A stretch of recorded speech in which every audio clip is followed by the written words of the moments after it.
Yozning ajoyib, sevimli, shifobaxsh, kaloriyali taomlaridan biri bu go'ja.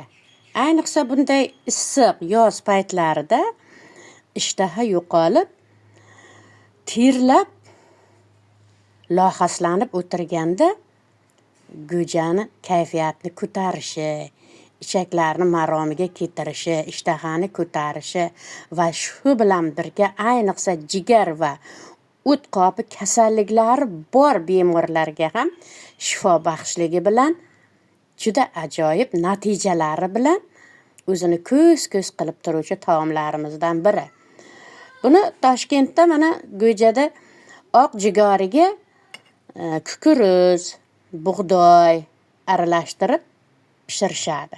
Buxoro va Navoiy tomonlarida esa, ya'ni biz tomonimizda faqat oq jo'xoridan uni ivitib, tuyib, kletchatka po'stini olib, ana undan keyin oq jo'xorini o'zini qaynatishadi. Bobomning aytishlaricha, hattoki 3 kunlik go'jani qaynatib qo'yib, atayindan achitib, yaxshilab qatiqlab ayron bilan ichib olgan kishini hamisha sog'ligida yoz bo'yi muammo bo'lmaydi.